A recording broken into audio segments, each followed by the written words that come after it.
알아가는 만큼 복음 자체이신 주님을 더 알아가고 사랑하고 닮아가고 증거하게 하옵소서. 예수님의 이름으로 기도하옵나이다. 아멘. 할렐루야. 다들 침례 교도들이신가 봐요. 침례 교도는 물을 두려워하지 않습니다. 비를 뚫고 오셨어요. 자, 오늘 이제 이사야서 공부 들어가겠는데요. 지난주에는 이제 선지서 들어가기에 앞서서 이제 선지서 개론 공부했습니다. 이제 저희가 구약에서 가장 좀 어렵게 느끼는 장르여서 책으로 바로 들어가지 않고 좀 개론적인 공부를 했죠. 선지자들이 어떤 사람들인지, 그들의 메시지가 어떤 내용이고 또 어떤 특징을 가지고 있는지, 선지서는 또 어떤 종류가 있고 어떤 책인지, 뭐 여러 가지 좀 선지서를 읽어가는데 도움되는 공부를 했고, 이제 오늘부터 이사야부터 읽어 나가는데, 이사야는 선지서 중에서도 가장 이제 으뜸되는 책으로 여겨지고 있어요. 책 순서상 봐도 그렇죠. 선지서 중에 대선지서 중에서도 맨 앞에, 물론 이제 분량이 길어서 앞에 와 있어요. 1장부터 66장까지. 그런데 뭐 오해는 하지 마세요. 그럼 뭐 이사야만 중요하고 나머지 선지자는 중요하지 않느냐, 그건 아닌데, 이제 그 분량과 또 다루고 있는 메시아 예언의 그 풍성함이라든지 여러 면에서 가장 선지서의 기본적인 책이다. 그래서 제가 이사야서는 좀 두 번에 나눠서 하겠습니다. 양도 많거니와 이제 이사야서를 그냥 잘 이해하시면 나머지 선지서들이 그냥 쭉 따라와요. 그럼 이제 그 선지서를 읽을 수 있는 이제 기본적인 패턴이 이제 이해되니까, 그러면 이제 나머지 선지서들은 어느 시대 그 선지자가 어떤 상황에서 누구를 대상으로 주신 말씀이지만 탁탁하면 이제 이사야 읽는 그 방식으로 읽어내리면 거의 그냥 쭉쭉 다 읽어갈 수 있거든요. 자, 그래서 오늘 다음 주 이렇게 이사야서 두 번 공부하도록 하겠습니다. 자, 한번 도입 부분 더 보겠습니다. 이사야서는 이제 거기 보면 별명이 하나 적혀 있죠. 히브리 예언의 에베레스트다. 에베레스트 사람은 가장 높은 산의 대명사죠. 그러니까 이제 히브리 예언의 최고봉이다, 쉽게 말하면. 이런 별명도 있고, 또 뒤에 나온 이제 내용이 나옵니다만은 구약에 나타난 복음서다, 뭐 이런 제목도 있고 좀 별명이 많이 있는데, 자, 히브리 예언의 에베레스트라고 불리기도 하는데 이제 이유가 있는 거죠. 그것은 이제 히브리어로 이 이사야서를 읽어봤을 때 그 어법이 상당히 이제 높은 수준이죠. 탁월한 어법. 그리고 그 묘사가 아주 이렇게 생생한 거예요. 눈에 이렇게 보이는 것처럼. 그리고 문체도 이제 스타일이라 그러죠. 문체도 상당히 아름답고, 그리고 이제 그 환상을 이제 그리고 있는데 내용들이 아주 심오하고 풍부해요. 다루고 있는 그 계시의 양이. 그래서 이제 많은 구약 학자들이 타의 추종을 불허한다. 그런 면에서 이제 아주 예언서에서 기본이 되고 으뜸이 되는 책으로 보고, 또 하나는 다른 어떤 예언서보다 뭘 많이 담고 있을까요? 메시아 예언을 많이 담고 있습니다. 그러니까 그 얘기는 뭐를 의미하겠어요? 신약과의 연관성이 많겠구나, 딱 생각할 수 있겠죠. 메시아 예언을 많이 담고 있는 책입니다. 즉 이사야서는 선지자들이 공통으로 다루는 주제인, 우리 지난주에 이미 선지서 전체 공부를 했으니까 선지서들이 공통적으로 다루는 기본적인 메시지가 몇 개 있어요 하고 우리 같이 공부했어요. 그 중에 하나가 뭐예요? 임박한 심판. 그렇죠. 그 하나님을 떠나고 하나님과의 언약을 깨뜨리고 우상 숭배하고 하는 그 죄에 대해서 너희들 계속 그렇게 가면 하나님이 이제 곧 뭐 하신다? 심판하실 수밖에 없다. 그 얘기를 거의 대부분 선지자들이 했잖아요. 역시 이사야서도 그 내용을 담고 있어요. 임박한 심판 및, 그러나 선지자들은 심판만 하고 회초리만 휘두르는 사람들이 아니에요. 그게 궁극적인 목적이 아니죠. 그렇게 징계하는 이유는 회복을 위해서 하는 거잖아요. 그렇죠? 만약에 우리가 자녀들이 잘못했을 때 이렇게 회초리를 들거나 징계할 때 그 목적이 애를 때려 죽이려고 하는 것이면 이건 큰일 나요. 그렇죠? 절대로 그게 아니잖아요. 아이가 더 훌륭하고 정직하고 하나님 보시기에 바른 인격으로 자라가도록, 그 목적이 그거이지 애를 때려잡으려고 우리가 혼내는 게 아니잖아요. 하나님 얼마나 더 그러시겠어요. 자, 신실한 남은 자, 이 남은 자 렘넌트라고 하는데 아주 구약에서 중요한 개념 중에 하나죠. 남은 자의 미래 회복에 덧붙여 회복. 그러니까 심판을 이야기하는가 하면 꼭 뭐를 얘기해요? 회복 혹은 구원, 뭐 소망, 다 비슷비슷한 개념이죠. 회복에 덧붙여서 그러니까 심판도 얘기하고 그 심판 너머에 있는 회복도 이야기하고, 그리고 이사야서가 많이 얘기하는 게 뭐냐? 장차 오실 메시아에게, 메시아 혹은 메시아 왕에게 상당히 많은 주의를 기울이고 있는 책이 바로 이 이사야인 거죠. 그래서 이사야에서는 그냥 다른 책들도 메시아 예언들이 나오는데 그냥 메시아의 어떤 부분을 이렇게 부각시켜서 하는데, 이사야서에 나타난 메시아를 보면 거의 복음의 핵심적인 내용을 이렇게 다 아우르고 있어요. 그 예언의 내용이. 자, 가령 이사야서는 그리스도의 성육신, 그러니까 하나님이신 분이 사람이 되어 오실 것, 그렇죠? 그 임마누엘에 대한 내용도 7장에 나오고 9장도 보면은, 그렇죠? 한 아기로 오시는 분에 대해서 얘기하는데 그분의 그 근본이 영원 상고에 있다. 이 말은 사람이 아니시라는 얘기예요. 하나님이 친히 사람 되어 오실 것을 이야기하잖아요. 그래서 그리스도의 성육신, 복음의 한 축이죠. 예, 복음의 핵심. 그러면 이제 또 뭐 십자가다, 십자가와 부활이다, 뭐 이렇게 하지만 보통은 이제 복음 그랬을 때는 예수님이 오신 것, 성육신, 그리고 그분이 죄 없으신 그분이 우리를 위해서 대신 고난당하시고 죽으신 것, 그리고 그분이 부활하신 것, 이게 가장 복음의 코어를 이루는 사건이에요. 성육신, 죽으심, 대속적 죽으심, 부활, 그렇죠? 예. 그래서 이제 이 사건을 구약 예언의 성취 사건으로 신약은 선포하고, 그것이 또한 우리를 위한 하나님의 구원 사건이었다, 이렇게 이제 복음을 선포하고 있는데, 이사야에서는 이게 다 나오는 거예요. 그리스도의 메시아의 성육신도 나오고 그분의 지상 사역, 오셔서 메시아가 어떤 사역을 하실 것인지, 그 다음 대속을 위한 죽음, 대속적 죽음, 그 다음 끝이 아니에요. 이사야서에서는 온 세상을 다스리는 왕권. 이건 뭐예요? 부활하신 주님이, 예수님이 주님이 되시죠. 하나님 보좌 우편에 왕으로 등극하셔서, 그래서 예수 그리스도의 주대심도 얘기하면서 바로 왕권이란 건 뭐예요? 결국 하나님 나라의 복음하고도 연결이 되죠. 그러니까 이사야서가 얼마나 구약임에도 불구하고 복음을 이미 총체적으로 그 안에 담고 있구나 하는 것을 벌써 짐작할 수 있는 거죠. 자, 그래서 당연히 신약 기자들은 이사야서를 높이 평가하고, 예수님 본인도 직접 여러 차례 이사야서를 인용하세요. 기억나시죠? 그 누가복음 4장에 보면 나사렛 회당에 갔을 때 딱 이제 예수님 보고 설교하라 그러니까 두루마리를 뭘 달라 그러세요? 이사야서를 달라 그랬고 쫙 찾으셔가지고 어디를 61장 그 부분을 딱 읽고, 이제 사람들이 무슨 설교하시나 쳐다볼 때 예수님 딱 이따가 뭐라 그랬어요? 이 말씀이 오늘날 너희 귀에 응하였느니라. 그러니까 즉 예수님 자신이 바로 그 이사야가 내다본 그 예언의 성취자로 지금 와 계시다는 사실을 선포하시잖아요. 그거 말고도 이사야서를 많이 주님 인용하셨죠. 자, 아무튼 신약 기자들도 그렇고 예수님 자신도 그렇고 이사야서를 굉장히 인용을 하시는데 그 횟수가 많아요. 신약이 인용된 구약 책들 중 두 번째입니다. 첫 번째는 시편이 제일 많아요.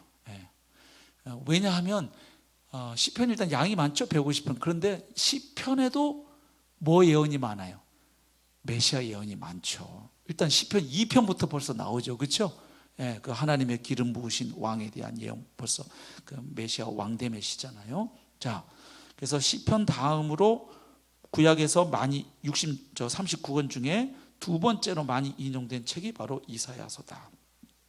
그만큼 중요하게 보았다는 얘기죠. 그리고 신약에서 이사야서가 인용되는 횟수가 다른 모든 구약 선지서를 합한 것보다 많습니다. 그러니까 아까 앞에 이야기는 구약 39권 전체 중에서 두 번째로 시편 다음으로 인용 많이 됐다는 거고, 다시 이제 요 문장은 뭐예요? 범위를 좁혀서 어디로? 선지서로 또 좁혀볼 것 같으면 선지서 중에서 제일 많이 인용된 건 당연하고, 그렇죠? 왜 아까 시편 다음 두 번째라 그랬으니까 39권 중에서. 그런데 그 양이 얼마나 많은지 이사야서를 뺀 다른 선지서 인용된 걸 다 합해도 뭐보다 적다? 이사야서보다 적다. 그러니까 다시 말하면 신약 기자들은 예수 그리스도 안에 나타난 구원, 이 복음 사건을 설명하는 데 있어서 역시 어디를 제일 많이 인용했다? 이사야서를 인용을 많이 했다. 그럼 다시 뒤집어서 이야기하면 복음서를 포함해서 신약을 잘 이해하기 위해서 구약 이사야서를 어떻게 해야 되겠다? 잘 이해해야 이게 풀리는 거예요. 그래서 복음을 알기 위해서 일단은 신약 중요하죠. 복음서, 지금 우리 주일마다 살펴보고 있는 로마서, 갈라디아서, 에베소서, 히브리서 중요해요. 히브리서도. 그러나 그 신약이 말하는 복음을 또 제대로 이해하려면 어디를 또 가야 돼요? 구약으로 또 가야 돼요. 왜냐하면 신약 기자들이 복음을 선포하는 방식은 예수 그리스도를 기쁜 소식으로 제시하시는데 그냥 예수 전당 뭐 이런 식으로 전한 게 아니에요. 예수가 기쁜 소식이요 이렇게 한 게 아니라 예수의 삶과 사역과 죽음과 부활이 구약의 그 모든 메시아 예언을 성취하고 그 모든 하나님의 언약을 성취한 기쁜 소식이다 이렇게 전했단 말이에요. 그러면 예수님의 삶과 죽음과 부활이 구약의 그 예언과 구약에 나타난 그 언약, 아브라함 언약, 다윗 언약, 새 언약, 그다음에 그 신의 산 언약의 어떤 면에서의 성취인지를 알아야 왜 예수님의 복음이 기쁜 소식인지를 제대로 이해하는데 그동안 한국에서는 그 부분은 아이 구약 얘기면 어렵잖아 빼 그냥 너 오늘 죽으면 지옥 가 근데 예수님 믿기만 해 빨리 천당 간다니까 이거 틀린 얘기 하나도 없고 맞는 이야기임에도 불구하고 충분치 총체적이지 않은 문제점도 있고 또 하나는 그 복음의 결이 조금 사도들이 전했던 것하고는 결이 조금 달라지는 거예요. 이해가 되시죠? 그리고 이제 또 하나 놓치는 게 뭐냐 하면 복음은 내가 죽은 다음에 천당 가기 위해서 만들어주신 소식은 이렇게만 복음이 다가와요. 물론 복음은 내가 구원받아야 기쁜 소식이지 뭐 세상 사람들 다 구원받는데 나는 지옥 간다 그러면 그게 기쁜 소식이겠어요? 내가 중요한 건 맞아요. 그러나 구약에서 바라보는 메시아를 통한 구원은 죄인 한 사람 한 사람이 죄사함 받고 하나님 자녀로 회복되는 그 죄사함의 은혜뿐만 아니라 이 죄악으로 아담의 범죄와 타락이 망가진 이 세상이 다시 하나님이 왕으로 통치하시는 샬롬의 나라, 온전한 하나님의 나라로 뭐 된다? 회복되는 소식이에요. 맞죠? 예. 그래서 이게 결국은 하나님 나라의 복음, 십자가의 복음, 부활의 복음이 다 따로 노는 복음이 아니다. 다 하나의 복음이에요. 그래서 그 복음을 우리가 제대로 이해하기 위해서는 지금은 우리가 로마서를 보고 있지만 사실은 성경 66권 전체가 복음을 이야기하고 있는 거예요. 그러나 또 핵심은 역시 다시 줄이면 십자가와 부활로 딱 쪼려지는 건 맞아요. 네. 그래서 항상 복음을 이해할 때는 핵심도 붙잡고 전체적인 그림 두 개가 항상 균형을 잡아야 돼요. 너무 이렇게 큰 이야기만 많이 하면 복음이 너무 거대 담론이 되고 너무 추상적이고 관념적이 될 수 있어요. 복음이. 그다음에 좁히면 또 너무 복음이 나 하나의 구원 이야기로 또 축소되면 이 복음이 온 우주의 회복을 말하고 있다는 걸 놓치면 성경이 말하는 복음의 중요한 촉을 놓쳐요. 그래서 우리는 복음의 핵심은 정확하게 그리스도의 십자가를 붙잡고 그리고 그 십자가를 통해서 우리에게 이미 우리 10년 가운데 이루어졌을 뿐만 아니라 이 땅 가운데 회복되고 있는 그 하나님 나라의 영광스러운 복음을 그것을 보면서 우리가 전진해 갈 수 있기를 소망합니다. 그게 성경이 말하는 복음을 잘 이해하고 걸어가는 신앙생활이죠. 자, 전체 몇 장으로 돼 있죠? 66장으로 돼 있어요. 그런데 이 이사야서가 읽어보면 참 재미있어요. 성경의 축소판과 참 비슷하구나 이런 생각이 돼요. 왜? 구약 몇 권이죠? 39권, 신약 27권, 합이 66권.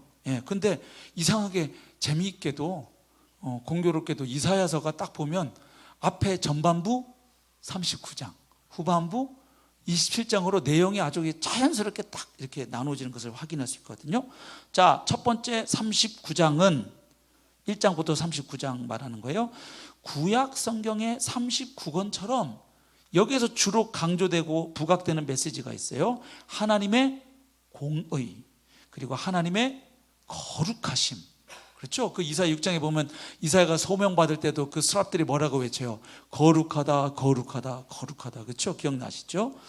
하나님의 공의와 거룩하심 그리고 정의 justice 이런 것들을 강조하고 따라서 그런 하나님의 성품과 요구와 기준에 부합되지 못하는 이 부도덕한 우상 숭배자들, 하나님이 아닌 다른 헛된 것들을 숭배하는 그런 사람들을 향한 무슨 메시지? 심판의 메시지로 가득 차 있어요. 그러니까 전반부 39장의 키워드는 뭐로 딱 이해하시면 되겠어요? 심판. 이러면 딱 쉽죠? 이사야 선지자는 근데 이제 심판을 이야기하는데 어디서부터 출발하냐면 바로 하나님의 언약 백성이라고 스스로 자부했던 바로 이 유다, 유다로부터 시작을 합니다. 근데 그 심판의 대상이 유다만이 아니에요. 이사야에서 보면 아주 그 범위가 넓습니다. 일단은 유다로부터 출발했다가 확장이 되는데 그 주변국들, 열국이죠. 여러 나라들이 나와요. 한 12개국 정도 되는 것 같은데 제 기억에 그 주변국들로 확장이 되고, 그리고 궁극적으로는 온 세상에 대하여, 그러니까 유다로부터 시작해서 유다 주변의 나라들, 이방 나라들, 그리고 더 나아가서는 온 세상에 대해서 하나님이 심판하시는 것에 대한 이야기죠. 온 세상에 대하여 우상을 숭배하는 자들에 대한 하나님의 심판을 선고하고 있다. 자, 이게 전반부 39장의 내용이라면, 하지만 나머지 27장은 신약 성경의 27권처럼 소망의 메시지를 선포하고 있다. 소망. 자, 그러니까 전반부는 키워드 뭐예요? 심판. 후반부는 소망, 혹은 뭐 회복, 뭐 치유, 구원, 다 비슷비슷한 개념이죠. 소망의 메시지를 선포하고 있다. 즉 하나님의 자비와 긍휼, 무한한 은총을 묘사하고 있습니다. 다시 말해서 장차 메시아가 십자가를 지실 구세주로서 오시고, 구세주, 세상을 죄로부터 건져 구원하실 구원자, 그렇죠? 구세주로 오시고, 보통은 요것만 많이 떠올리세요. 이사야 그 53장에 나타난 고난받는 종의 그 네 번째 노래죠. 그걸 떠올리시는데, 그러나 이사야서는 거기서 멈추지 않아요. 뒷부분에 가보면 새 하늘과 새 땅, 요한계시록에 나타나는 그것에 대한 예언이 어디에 나와요? 이사야서 뒷부분에 거의 말미에 나와요. 그러니까 이사야서가 얼마나 스케일이 큰 책인지를 알 수 있죠. 그러니까 이미 복음서를 내다볼 뿐만 아니라 어디까지 내다보는 거예요. 요한계시록에서 말하고 있는 그 부분이 사실은 사도 요한보다 원조가 누구예요? 이사야 선지자예요. 그걸 내다보고 있어요. 그러다 보니까 지난주에 제가 말씀드렸던 선지자들의 언어 중에 특징 하나가 뭐였냐면 선지자적인 원근법, 말씀드렸죠? 기억나세요? 산 봉우리, 멀리서 보면 두 봉우리 붙어 있는 것 같지만 이 봉우리 가까이 가보면 이 안에 큰 또 골짜기가 있는 것처럼 멀리서, 왜냐하면 이사야 자신이 예수님보다 약 700년 전 시대 사람이에요. 그러니까 미사 입장에서는 메시아 예언을 한다는 얘기는 700년 뒤에 오실 예수님을 보고 예언해요. 근데 메시아 예언은 700년 뒤에 예수님이 이 땅에 오셔서 하실 그 사역과 고난과 죽음만 이야기하는 게 아니고 뭐까지? 그 메시아가 재림하셔서 이루게 될 그 완전한 하나님의 나라까지 보고 있어요. 그러다 보니까 우리가 좀 어렵게 느껴지는 이유 가운데 하나는 예수님 초림 때, 메시아 초림 때 이루어질 그 구원과 회복의 모습과 재림 때 이루어질 모습이 조금 막 이렇게 섞여서 나오는 거예요. 그러니까 이제 정신을 차리고 단디 안 읽으면, 그렇죠? 그래서 단디라는 말 아세요? 정신 차려서 아주 이렇게 보는 걸 경상도 사투리. 어제 밥 먹다가 우리 김세창 목사님이 우리나라 세 지역의 뭐 매직 월드를 소개해 주시더라고요. 전라도는 거시기, 그다음에 저 경상도는 좀 하는 거, 그다음에 이제 충청도는 뭐요인데 놀랍더라고요. 뭐 화났을 때도 뭐요? 이러면 화나는 거고, 뭐 놀랐을 때 뭐요? 놀라는 거고, 뭐 쫙 한 10가지 나오는데 전부 뭐요로 다 해결이 되더군요. 야, 참 놀라운데 성경 전체를 그렇게 해결하는 분은 그리스도세요. 제가 뭐요 얘기하려는 게 아니고, 제가 뭐요 얘기를 여기서 조금만 더 하면 여러분 중에 뭐요 김 목사 이렇게 하실 것 같아요. 자, 면류관을 쓰실 전능자. 그러니까 이사야서 그럼 우리가 떠오르는 이미지가 고난받는 종으로 오시는, 우리를 위해서 고난받으시고 죽으시는 메시아만 많이 떠오르시는데 그렇지가 않아요. 이사야서 뒷부분에 가보면 완전한 왕으로, 심판주로 오시는 예수님도 나와요. 그러니까 이사야가 얼마나 스케일이 큰 책인지를 알 수 있는 거죠. 자, 그래서 이미 나온 거 정리만 합니다. 이사야서의 개요를 제일 간단하게 나누면 두 파트로, 1장부터 39장까지는 심판의 예언들, 그리고 40장부터 66장까지는 소망의 예언 혹은 위로의 예언들. 이렇게 딱 두 부분으로 나누면 제일 쉽죠. 그리고 심판의 예언들이 어떤 내용으로 이루어진지를 조금만 더 좀 보시면 1장부터 12장까지는 우선 하나님의 언약 백성인 유다와 예루살렘에 대한 예언의 말씀들이 쭉 기록이 되어 있습니다. 그리고 이제 13장부터 23장까지는 이스라엘과 유다 주변국들이에요. 이방 여러 나라들. 거기에 바벨론도 들어가 있고 쭉 아수르 많은 나라들이 들어가 있는 거예요. 그 다음 세 번째는 24장부터 27장까지는 주의 날. 주의 날, 구약에서 굉장히 중요하죠. 하나님이 이 세상에 오시는 날이에요. 그날은 두 날이에요. 어떤 날입니까? 악한 사람들에 대한 무서운 심판의 날이요, 하나님을 대망하고 기다리면서 신뢰했던 사람들에게는 그날은 구원의 날이죠. The Lord's Day, 주님의 날, 주의 날, 야훼의 날, 이렇게 많이 번역을 하는데, 그 주의 날에 대한 예언이 기록되어 있고, 그 다음에 28장부터 35장까지는 심판과 이제 축복의 예언, 그리고 이제 36장부터 39장은 역사적인 그 사파, 삽입된 이야기가 있어요. 일종의 에피소드인데, 여기 그 히스기야 왕, 그죠? 죽을 뻔했다가 살아나고, 그리고 나서 또 죄 짓고, 그 스토리가 여기 이제 나오는 거죠. 그래서 그냥 크게 제가 두 부분으로 나눠서 이 역사적 사파를 전반부 심판의 예언들에 넣었는데, 또 어떤 분들은 이 부분을 따로 떼어내기도 해요. 왜냐하면 여기는 막 심판만 얘기하고 있는 부분은 아니고 한 역사적인 그 스토리, 사건을 이야기 좀 약간 끼어든 삽입구 같이 보이기 때문에, 만약에 5번 역사적 사파 36장에서 39장을 따로 그냥 아예 한 부분으로 빼어내면 몇 부분이 되겠어요? 세 부분이 되겠죠. 그래서 심판의 예언, 역사적인 사파, 위로의 예언, 이렇게 해서 크게 세 파트로 나눌 수도 있고, 근데 좀 기억하기 좋게 해드리려고 제가 그냥 두 파트만 써놨어요. 그래서 그 부분을 따로 떼어낼 수도 있다. 그 36장부터 39장을 그렇게 하면 세 파트가 된다. 그렇게 말씀드리겠습니다. 그 다음 위로의 예언들도 조금 더 세분해서 들어가 보면 40장에서 48장까지는 이스라엘의 구원에 대한 이야기, 그리고 49장부터 57장까지는 그럼 그 이스라엘의 구원이 누구로 말미암아 이루어지느냐? 바로 하나님이 보내시는 구원자를 통해서 이루어진다. 그 이스라엘의 구원자에 대한 이야기.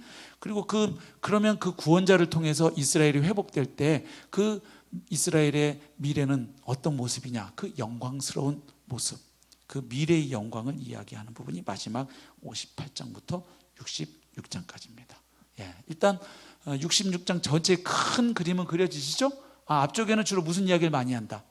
심판, 뒷부분은 소망과 회복. 이렇게 크게 기억하시면 큰 무리는 없겠습니다. 그 다음 선지자 이사야를 조금 이해하면 그의 예언을 더 이해할 수 있겠죠. 자, 이사야는 아모스의 아들이고요, 굉장히 많은 왕 시대의 선지자로서 사역을 했습니다. 상당히 긴 기간이에요. 유다 왕인 우시야, 그리고 요담, 또 아하스, 히스기야 시대에 선지자로 활동을 했습니다. 그게 이사야 1장 1절에 나와 있죠. 그는 궁전과 밀접한 관계를 지닌 유력한 집안 출신이었으며, 그러니까 그 선지자들도 보면 막 출신도 굉장히 다양하죠. 그러니까 참 하나님은 다양하게 쓰세요, 사람을. 그렇죠? 베드로 같은 어부 출신도 쓰시고, 바울 같은 그 아주 당대 최고의 석학이라고 할 수 있겠죠. 그런 사람도 쓰시고, 다윗 같은 왕도 쓰시고, 의사 같은 경우는 답을 얘기해 주네. 누가 같은 경우는 의사이고 역사가였어요. 그렇죠? 다양한 사람들을 하나님은 쓰시죠. 자, 이사야 경우에는 상당히 좀 요즘 말로 하면 좀 엘리트 출신이구나, 이렇게 알 수 있는 거예요. 근데 오해하지 말 것은 엘리트여서 쓰임 받았구나, 이렇게 하면 안 되는 거예요. 하나님은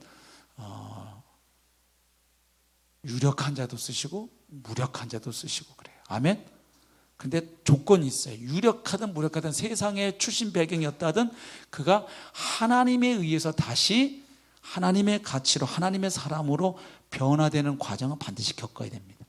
그래서 바울 같은 경우는 자기가 자랑거리라고 여겼던 걸 다 주님 앞에서 배설물로 내려놓는 과정을 밟아야 되고, 또 세상에서 반대로 나 같은 찌질이가 무슨 주님을 한다, 이런 열등감을 가지고 있던 분은 거꾸로 또 다시 복음을 통해서 내가 얼마나 그리스도 안에서 존귀한 자이고 내게 능력 주시는 자 안에서 내가 모든 것을 할 수 있느니라, 이렇게 해서 뒤바뀐 사람이어야 돼요. 아멘. 그렇지 않고 계속해서 자기 컴플렉스 열등감에 사로잡혀 있으면 하나님의 사역이 방해를 받아요. 그러니까 우리가 지난주에 얘기했잖아요. 이러든 저러든 우리는 끊임없이 다른 사람에게뿐만 아니라 우리 자신에게 뭘 전해야 된다? 복음을 전해야 된다. 내가 좀 잘났구나 그러면 복음 전해야 되고, 내가 못났구나 그러면 또 복음 전해야 되고, 별 볼 일 없구나 해도 복음 전해야 되고, 달 볼 일 있어도 복음을 전해야 되고. 네. 자, 오늘 좀 썰렁합니다. 네, 용서해 주세요. 네. 왜냐하면 수요일 날 성도님들이 오실 때 피로도가 보니까 상당히 이렇게 조금 있으신 날이에요. 맞죠? 네. 그런데도 말씀 공부하겠다고 오셔가지고 제가 조금 오버를 하는 경향이 있어요. 네. 그래서 조금 부담은 있어요. 이 강의가 녹음돼서 올라가니까 저는 여러분들하고 이렇게 눈 보면서 하니까 괜찮은데, 이제 안 오신 분이 들으면 진짜 이러고 그래도 여러분들이 소중해서 그냥 해야지 어떻게, 그죠? 자, 궁정과 밀접한 관계를 지닌 유력한 집안 출신이었으며 그의 어휘 그리고 문체는 그가 받은 교육 수준을 말해준다. 그러니까 글을 보면 대충 그 사람의 어떤 지적 수준이 좀 드러나잖아요. 그렇죠? 예. 어휘력도 그렇고 그 글을 쓰는 방식도 그렇고. 그 다음에 아내가 여선지자예요. 예. 선지자 부부네요. 그렇죠? 예. 여선지자인 아내와의 사이에, 자, 두 아들 이름을 한번 진짜 발음하기도 어려운데 한번 써보시라고 일부러 비워놨어요. 이럴 때 아니면 언제 한번 써보겠습니까? 근데 이 두 아들 이름이 이사야에게 주시는 하나님의 그 메시지하고 굉장히 그 깊은 밀접한 관련이 있어요. 그래서 제가 이름 한번 써보자는 건데, 7장 3절에 나오는데 스알 야숲. 아이고 어렵죠? 천천히. 스알 야숲. 스알 야숲. 예.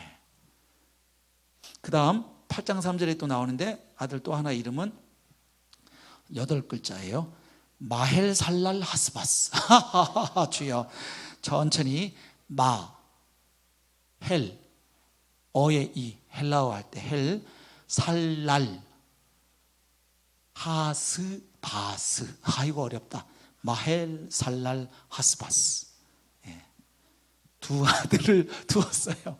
예. 근데 이 부분을 읽어보면, 뭐 이 선지자 이사의 이름 외우기도 바빠 죽겠는데 얘네들 아들 이름들까지 우리가 알아야 됩니까? 근데 얘네들 아들의 이름을 주는 게 그 이사야가 선포해야 될 메시지하고 좀 관련성이 있어요. 그래서 한번 써보고 지나가자는 거예요. 두 아들을 두었고 또 많은 제자와 함께 공동체를 이루어 살았습니다. 그리고 그는 수십 년에 걸쳐서 예언 활동을 했으며 상당히 오랜 기간. 네. 그래서 상당히 몇십 년을 했어요. 한 5, 60년 가까이 그 활동한 기간을 보면, 일단 아까 왕들도 보면 나오죠. 왕이 벌써 몇 명이 나와요. 하나, 둘, 셋, 4명 왕 시대를 거쳐서 사역을 했으니까 상당히 오랜 세월 사역을 한 걸 알 수 있죠. 자, 그 다음 아마 제 기억에는 대략 한 주전 740년에서 한 680년 정도, 이렇게 대충 기간을 보면 그래요. 예, 그 정도 엄청 오래 사역을 했죠. 예. 그 다음 남은 자, 이제 주로 이사야서에 많이 나오는 키워드들 볼 수 있는 거예요. 남은 자와 그 다음 고난의 종, 그 고난받는 야훼의 종이죠. 그리고 수많은 메시아 예언의 선포를 통해서 역사와 민족들을 주관하시는 이스라엘의 거룩한 자를 증거했다. 예, 이렇게 보면 되겠습니다. 그 다음 이제 시대적 배경. 이사야서의 시대적 배경은 두 가지를 머리에 좀 염두를 두셔야 읽을 때 조금 혼동이 없습니다. 하나는 선지자의 활동 기간, 그러니까 이사야가 활동했던 그 기간, 그 시대를 향한 메시지가 있으니까. 제가 말씀드렸죠. 예언자들이 앞으로 먼 미래에 있을 몇 년, 몇 월, 며칠에 무슨 일이 있을 거다, 무슨 쪽집게 예언하는 무당처럼 무슨 그런 식으로 예언자가 아니라 미리 예언보다 막길래 말씀은, 그죠? 하나님 말씀을 맡아서 대언하는 자인데 그 선포의 내용 중에는 먼 미래의 일도 있지만 초점은 어디에 많이 맞춰서 자기 지금 청중이 있잖아요. 그 당 시대에 맞춰서 하는 거예요. 그러다 보니까 그 시대에 해당하는 말씀과 미래에 대한 예언이 같이 들어가는 거예요. 네. 그래서 선지자의 활동 기간, 그리고 또 하나는, 그런데 선지자가 예언한 내용이 있죠. 예언 내용. 그럼 예언한 내용은 이사야가 지금 자기가 활동한 시대에 대한 이야기만 하겠어요? 미래에 대해서 예언을 당연히 했죠. 그러니까 그 이사야서 내용 중에는 어떤 내용은 지금 이건 이사야가 살던 그 시대를 배경으로 지금 말하고 있구나, 이런 게 있고, 어떤 예언은 먼 미래의 일을 지금 이야기하고 있는 거예요. 그래서 그거를 이렇게 잘 구분해 가면서 읽을 필요가 있다는 거죠. 그래서 이사야 선지자의 활동 기간과 그리고 그 예언 내용에 따라 구분이 됩니다. 그 시대적 배경이. 자, 먼저 이사야가 활동한 기간에는 떠올리셔야 될 나라 이름이 아수르예요. 아수르. 예, 그 북왕국 이스라엘을 멸망시켰던 아수르. 우리에게 익숙한 이름으로는 아시리아 제국, 그죠? 예, 그 아수르의 위협 앞에서, 왜냐하면 이때 이제 아수르가 그 고대 근동의 강자로 떠오르는 거예요. 예, 그래서 그 아수르의 위협 앞에서 유다가 풍전등화 같은 그 위기를 몇 차례나 맞이했던 바로 그 시대입니다. 이사야의 시대가. 가령 아람과 이스라엘이, 자 여기 막 이스라엘 나왔다 유다 나왔다 헷갈리지 마세요. 여기서 이스라엘 할 때는 어디를 말하는 거예요? 북왕국 이스라엘, 남왕국 유다. 우리 다 이미 공부해 왔으니까. 그래서 이 아람 나라하고 이스라엘이 동맹을 맺어요. 무슨 동맹이냐면 반 아수르 동맹인 거예요. 아수르에 반대하는. 예? 예. 예를 들면 요즘 뭐 막 트럼프 대통령이 하도 막 이렇게 하면 또 자기 나라가 그냥 1대1로 미국하고 맞짱 뜨기는 좀 이렇게 힘들잖아요. 그러면 어떻게 해요? 나 트럼프 진짜 싫어. 그러니까 나도 싫은데, 야 그럼 우리 좀 힘 좀 뭐 이런 그림 그리시면 돼요. 아시겠어요? 혼자서는 안 되잖아요. 그러니까 지금 당시에 이 강대국 아수르에게 맞설려니까 이게 혼자서는 싸움이 안 되는 거죠. 그러니까 이 아람, 이스라엘, 이게 이제 함께 동맹을 맺는 거예요. 그 기치는 아수르를 반대하는 거예요. 우리가 무찌르거나 저항하자 이거죠. 그래서 동맹을 맺고 여기에 자기들만 갖고도 안 되니까 누구까지? 남왕국 유다도, 야 니네도 우리 편에 붙어, 뭐 이런 거죠. 근데 이 말을 잘 안 들어 먹으려고 그러니까 어떻게 하는 거예요? 강제로 하려고 그러는 거예요. 네, 힘으로 유다를 강제 동원하기 위해서 벌였던 전쟁, 주전 733년에서 32년. 그리고 또 아수르의 살만 에셀이 이스라엘을 결국 멸망시키죠. 예, 그래서 북왕국 이스라엘은 주전 722년에 나라가 망해버리는 거예요. 그리고 더 버티던, 그런데 남왕국 유다까지는 못 먹은 거예요. 아수르가. 북왕국까지는 먹었는데, 사마리아는 점령을 했는데, 그래서 좀 더 버틴 거예요. 남왕국 유다는. 그러다가 남왕국 유다는 어느 나라에 망하는 거예요? 주전 586년에 아수르에 의해서 망하는 게 아니고, 남왕국 유다는 누구에 의해서 망했죠? 바벨론 제국에 의해서. 그래서 그 사이에 무슨 일이 있었냐면, 그 앞에는 아수르가 강대국이었는데 아수르 애들이 또 너무 이게 잔인하고 또 막 하니까 하나님의 도구로 쓰임 받지만, 그러면 또 하나님 어떻게 해요? 니는 너무했어. 그러면서 이제 누굴 또 들어 쓰시는 거예요? 바벨론을 들어서 아수르를 정복해 하는 거예요. 그래서 남왕국 유다는 아수르에 의해서 망하는 게 아니고, 왜? 아수르는 누구한테 또 패배했으니까, 바벨론한테 패배했으니까. 그래서 남왕국 유다는 바벨론 제국에 의해서 망하는 거예요. 네, 그렇게 역사가 전개되는 거죠. 그런가 하면 그 뒤에 바벨론은 또 누구한테 망하죠? 페르시아. 네.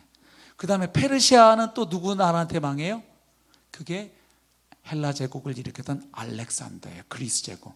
그리고 그리스 제국을 망하게 한 게 이제 어디예요? 로마예요. 그러니까 예수님 오실 때는 바로 이 이스라엘이 누구의 식민지일 때? 바로 이 로마의 속국일 때예요. 그러니까 이제 기억나죠? 저 이제 그 이해가 되죠. 예수님, 그러니까 말라기 이후 400년간 선지자를 통한 예언이 없다가 갑자기 혜성과 같이 누가 나타난 거예요? 광야에 외치는 자의 소리로 바로 침례 요한이 나타나니까 그냥 벌떼같이 사람들이 모이는 거예요. 야, 메시아가 왔나 보다 했더니 요한의 메시지는 내가 아니고 저분, 이게 이제 요한의 사역인 거예요. 그렇죠? 그러니까 얼마나 이게 아수르한테 두들겨 맞아, 바벨론한테, 페르시아한테, 헬라 제국한테, 로마 이러니까 누구만 계속 오매불만 기다렸겠어요? 메시아를 기다리는데 어떤 메시아겠어요?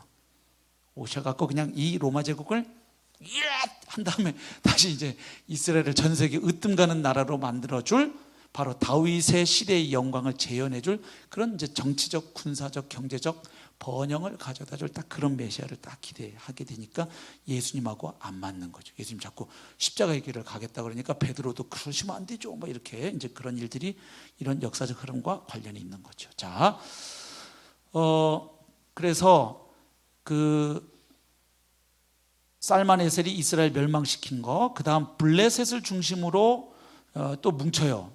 아수르를 반대하는 동맹을 만들었는데 그걸 사르곤이 초토화시켜버리죠. 주전 712년에. 그리고 사네립이 예루살렘을 포위한 사건, 주전 701년. 이런 이제 상황이 바로 이사야가 예언하고 사역하던 그 시대의 그 시대적 배경, 역사적 백그라운드다 이런 거예요. 그런 상황에서 예언을 하는 겁니다. 그런가 하면, 자, 그래서 이제 이 시대적 배경을 예언, 실제로 이제 이사야서에 기록되어 있는 예언 내용하고 연결을 지으면 이렇게 돼요. 1장부터 39장은 그 배경이 거의 대부분 다는 아닌데 앞서 설명한 이 아수르의 위협을 주로 배경으로 하고 있어요. 물론 이 전반부에도 바벨론에 대한 이야기가 나옵니다. 사실은 일부분. 그리고 40장부터 66장은 그거보다 훨씬 더 200년 뒤 상황이에요.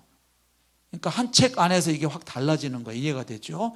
그래서 200년 뒤인 어디에서의 귀환이냐? 바벨론 포로에서의 귀환. 그리고 그 이후 귀환한 이후 시대를 배경으로 그 예언이 가 있어요. 그러다 보니까 이 하나님이 자기 사람들을 불러서 선지자들에게 미래의 일도 알게 하시는 이 말씀을 안 믿는 그냥 이성만 가지고 성경을 읽으려는 학자들은 이걸 딱 보면서 어떤 식으로 이제 추론을 하겠어요. 아, 그래서 이사야는 이사야가 쓴 책이 아니고 여러 사람이 쓴 책을 합했다. 그래서 뭐 이사야 저자를 여러 명으로 보는 거예요. 그래가지고 아니 왜냐하면 어떻게 이사야가 200년 뒤를 알았을까? 아니 200년 뒤를 알으니까 예언자지. 하나님의 계시를 700년 뒤에 오실 메시아의 탄생을 얘기하고 있는데, 그렇죠? 그러니까 그 전제가 뭐냐면 그거를 경험하고 썼을 것이다, 이런 전제를 갖는 거예요. 이해가 되시죠? 그러니까 바벨론 포로되는 걸 보고 썼을 거니까 1장부터 39장은 아수르 시대, 아수르가 막 뜰 때 그때 쓴 이사야서 저자가 1저자가 있을 거고, 40장부터 66장은 또 그 바벨론 포로 시대에 그걸 겪으면서 쓴 또 제2저자, 그리고 더 쪼개는 사람은 또 40장부터 55장까지와 56장부터, 그래서 세 저자다, 두 저자다, 막 이렇게 이제 쉽게 말하면 좀 자유주의 신학하는 사람들 그렇게 보는데, 복음주의 신학에서는 이제 한 저자로 보는 거죠. 그리고 그게 그냥 믿음으로 우기는 게 아니라 학문적으로 뒷받침이 돼요. 근데 제가 그 내용을 자세히 쓰진 않았어요. 그 뭐 굳이 제가 여기서 안 해도 되죠?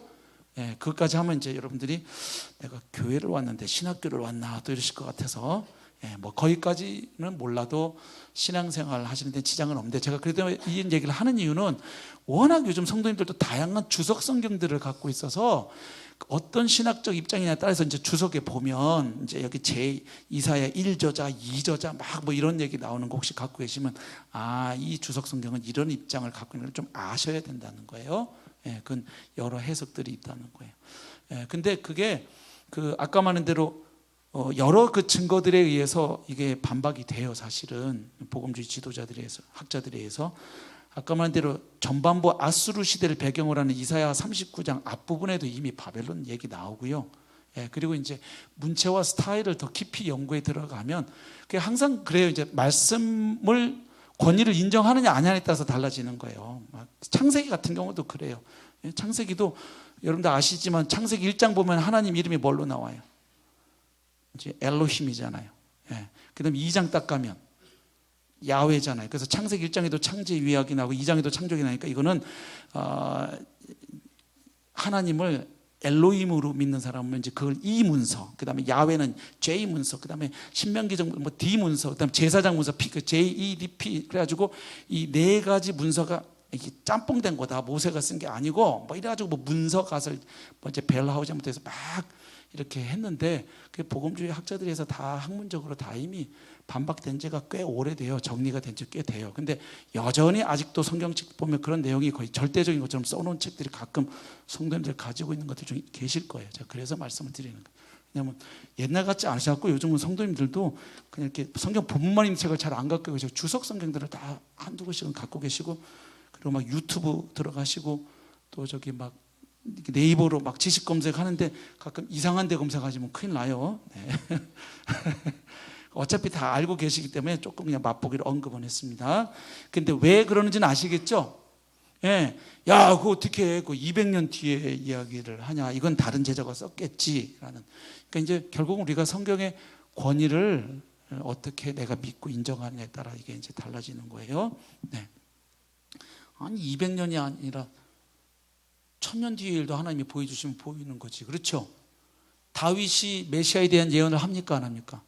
하죠. 그래서 사도행전 2장에 베드로 같은 경우도 설교하면서 다윗은 다 하는 대로 왕인데도 베드로가 뭐라고 얘기해요? 다윗은 선지자라. 그러면서 이미 하나님이 보내실 자기 후손 가운데 오실 그리스도를 보고 다윗은 언제적 사람이에요? 예수님보다 1000년 전 사람 아니에요. 예, 이 이야기를, 그게 이제 성령 하나님의 역사죠. 아멘. 예, 그래서 놀라운 거예요. 어떻게 그 말씀들이 계속, 그러니까 같은 분인 거죠. 예, 구약의 예언자들에게 말씀하셨던 하나님이나 예수님을 통해서 말씀하신 분이나 사도들을 통해서 말씀하신 분이나 다 한 분 하나님이에요. 아멘. 그러니까 성경이 66권이지만 동시에 몇 권의 책이에요? 한 권의 책인 거예요. 그래서 그 모든 66권을 하나로 묶어주시는 분이 누구예요? 예수님이세요. 그래서 요한복음 5장 39절에 예수님이 모든 성경이 누구에 대해서 말한다? 내게 대하여 말하는 것이다. 이렇게 얘기하는 거예요. 예. 자, 근데 어쨌든 왜 그런 학문적 입장도 나오는지 정도는 그냥 이래서 나오는구나. 예, 그 정도만. 네. 더 깊이 궁금하시면 오세요. 책을 한 100권 소개해 드릴게요. 네. 예, 그거 읽으실 시간 없잖아요. 그죠? 그죠? 예. 자, 핵심 메시지. 자, 이사야서의 방대하고 다양한 메시지를 요약하기는 쉬운 일은 아니죠. 그렇지만 유다를 향한 3가지 핵심 메시지를 추려보면 다음과 같습니다. 첫 번째, 자, 너희들은 불순종과 우상숭배와 사회적 불의와 부적절한 종교 행위로 인해서 하나님과의 뭘 깨뜨렸다? 언약.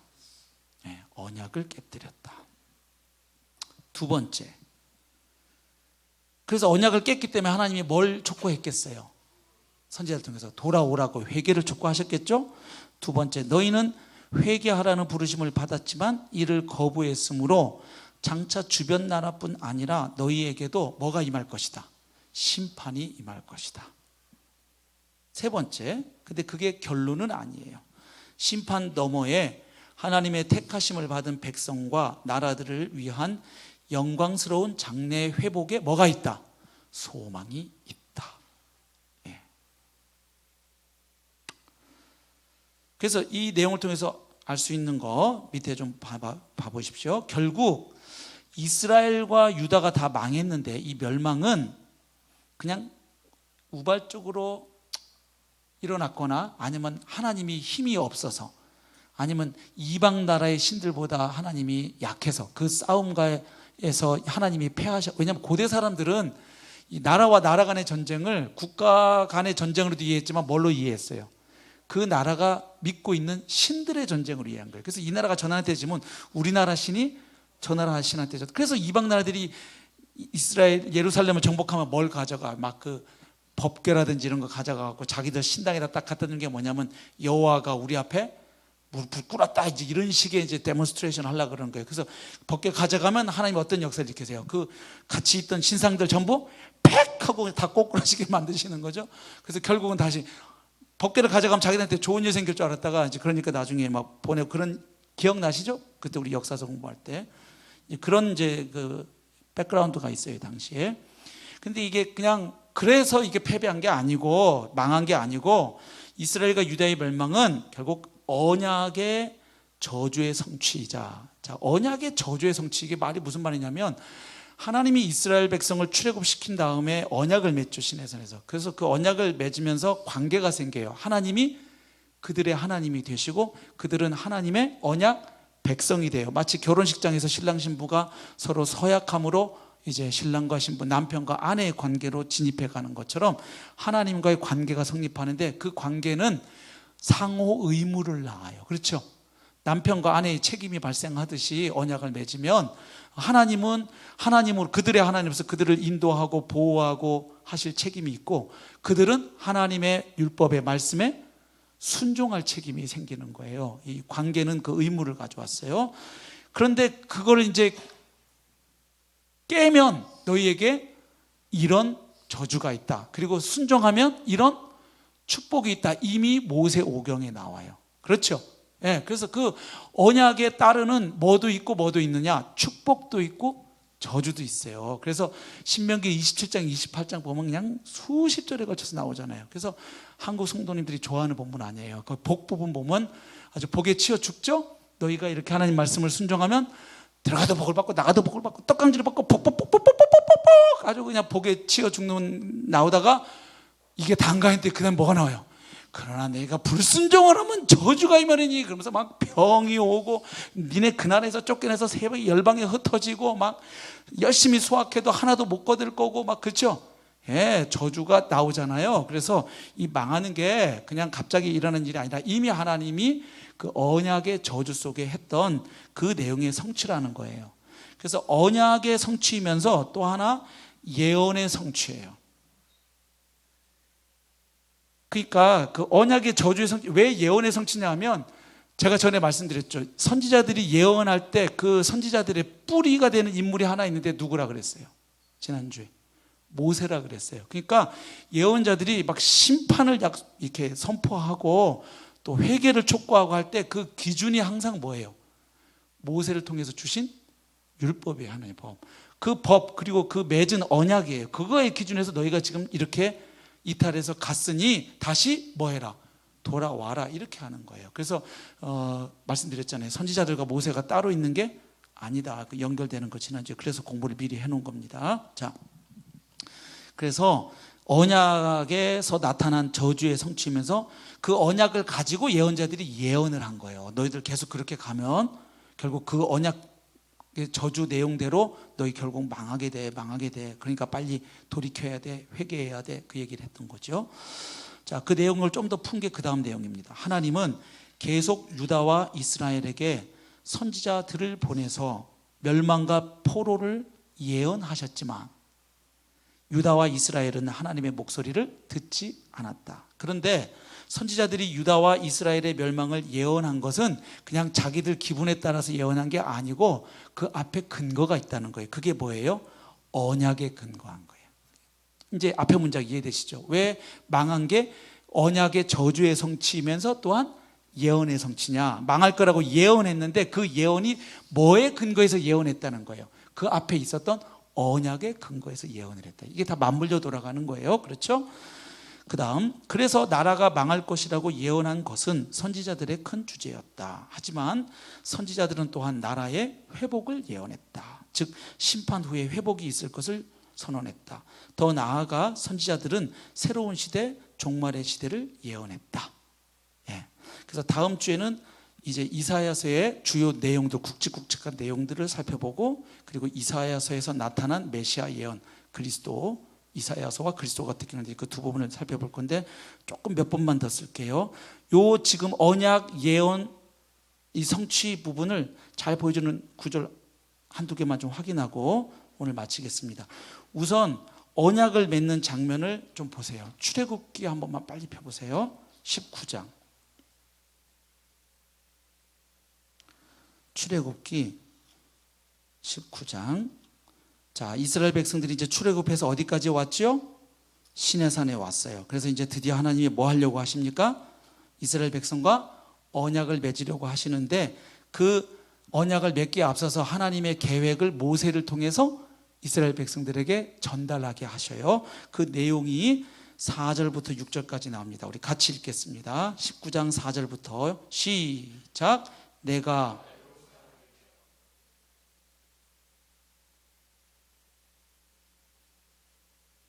너희가 보았느니라. 세계가 다 내게 속하였나니 너희가 내 말을 잘 듣고 내 언약을 지키면 너희는 모든 민족 중에서 내 소유가 되겠고 너희가 내게 대하여 제사장 나라가 되며 거룩한 백성이 되리라.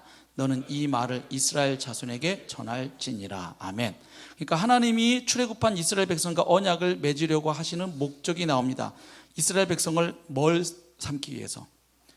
제사장 나라, 거룩한 백성, 내 소유, 하나님의 소유. 그렇죠? 예. 삼기 위해서 이제 언약을 맺으려고 한다. 그리고 나서 20장부터 그 하나님의 법을 십계명부터 시작해서 쭉 이제 설명을 하는 거예요. 그리고 나서 이제 24장에 가보세요. 그 법을 쭉 설명한 다음 24장 7절. 언약서를 가져다가, 쉽게 말하면 이제 계약서, 백성에게 낭독하여 듣게 하니, 그러니까 그 하나님이 주신 그 쭉 그 법들을 다 이제 알게 하는 거예요. 쭉 한 다음에 그들이 이르되 여호와의 모든 말씀을 우리가 준행하리이다. 그래서 이 시내산 언약은 조건적 언약이에요. 아브라함 언약이나 다윗 언약은 하나님이 그저 일방적으로 그들에게 이렇게 약속을 하시는 거예요. 그렇죠? 근데 이 시내산 언약은 이렇게 너희들이 내 백성 삼으려고 하는데 너희가 내 백성이 되면 이렇게 살고 이렇게 순종해야 돼. 이방 나라와 다르게. 그렇죠? 그래서 너희를 통해서 이방 나라가 다시 내게로 오게 하는 바로 그 통로로 내가 너희를 쓰고 싶어. 그래서 너희를 구원한 거야. 그렇죠? 근데 어떻게 할티요? 이렇게 물으신 거예요. 그랬더니 네, 이런 거예요. 우리가 준행하겠습니다. 예, 동의합니다. 계약서 도장 찍겠습니다. 이렇게 한 거예요. 그랬더니 8절, 그 도장을 뭘 갖고 찍느냐? 언약은 무섭게 해요. 피 갖고 해요. 예? 인감 도장이 아니에요. 피 갖고 해요. 이 언약. 모세가 그 피를 가지고 백성에게 뿌리며 이르되 이는 여호와께서 이 모든 말씀에 대하여 너희와 세우신 언약의 피니라. 아멘. 그리고 나서 이제 그 언약을 어떻게 하느냐에 따라서, 즉 언약 관계를 계속 지켜가느냐, 법을 어기고 불순종함으로 깨느냐에 따라서 복과 저주에 대한 내용이 신명기 27장 28장에 자세히 나온 거예요. 아시죠? 예. 그런데 이사야에서 딱 열어보세요. 이제 여기만 보고 마치죠. 이사야서 1장을 보면 1장 1절에서 이제 어느 시대에 주어진 시대적 배경만 딱 얘기하고 바로 딱 시작하는 부분 보세요. 1장 2절 보세요. 하늘이여 들으라, 땅이여 귀를 기울이라. 뭐 하늘이 듣고 땅이 듣고 뭐 이게 왜 이런 말씀하셔요? 예? 예, 이 하나님이 지금 증인으로 호출하는 거예요. 누구를? 하늘과 땅을 증인으로 지금 하나님이 호출하시는 장면이야. 하늘이여 들으라, 땅이여 귀를 기울이라. 여호와께서 말씀하시기를 내가 자식을 양육하였거늘 그들이 나를 거역하였도다. 자, 그래서 이스라엘 백성, 유다 백성을 지금 뭐라고 얘기하는 거예요? 부모를 거역한 자식으로. 예, 그렇죠. 예. 그런데 출애굽기 4장 22절 23절에 보면 하나님이 이스라엘 백성을 가리켜서 뭐라 그래요? 너희는 내 자식이다, 이렇게 얘기해요. 그러니까 언약을 통해서 이스라엘 백성은 하나님의 자식이 된 거예요. 그렇죠? 근데 이사야에서 지금 책망하는 게 뭐예요? 이놈 자식들이 어떤 자식들이에요? 아주 부모 말을 억세게 안 듣는 거역한 자식이 되는 거 아시겠죠? 그 다음 이제 3절 4절 또 보세요. 어떤 그림이 나오는지. 소는 그 임자를 알고 나귀는 그 주인의 구유를 알건만은 이스라엘은 알지 못하고, 그러니까 짐승보다 못하다는 얘기예요. 나의 백성은 깨닫지 못하는도다 하셨도다. 그리고 나서 뭐라고 규정하는지 딱 보세요. 4절, 슬프다 범죄한 나라요 허물진 백성이요. 자, 여기 범죄한 나라 허물진 백성 딱 밑줄 그으면 아까 언약 맺을 때 나왔던 단어하고 딱 대조가 되는 거 찾으셨어요? 아까 출애굽기에서는 어떤 나라 어떤 백성이에요? 예? 제사장 나라. 그 다음 어떤 백성? 거룩한 백성이에요. 이게 언약을 통해서 이스라엘 백성을 규정해 주신 게 뭐예요? 너희를 언약 맺어서 내가 뭘 삼겠다? 제사장 나라로 삼고 거룩한 백성 삼겠다. 이게 언약의 목적이었는데 지금 이사야에서 책망하는 건 뭐예요? 제사장 나라가 아니라 니네가 무슨 나라가 됐다? 범죄한 나라가 됐다. 그 다음 거룩한 백성이 아니라 어떤 백성? 허물진 백성이 됐다. 그래서 이런 용어들이 그냥 툭 튀어나오는 용어들이 아니라는 거예요. 이게 다 백그라운드가 있는 거예요. 그래서 결국 지금 이런 이야기를 하는 게 결국 이사야 선지자가 뭘 염두에 두고서 지금 이런 책망과 심판을 선언하는 거예요. 바로 하나님과 이스라엘 백성 사이에 맺어진 언약, 그 언약적 관계에 대해서. 그래서 그 언약을 깼기 때문에 심판이 있다는 거예요. 그러니까 근데 그 심판이 있지만 결국은 이 언약 깨뜨린 이스라엘 백성이 완전히 망해서 끝장나는 게 하나님의 최종 그분의 역사 경영의 목표가 아니에요. 그래서 예레미야 선지자 같은 경우는 이 언약이 깨어졌기 때문에 하나님이 뭘 또 맺으신다?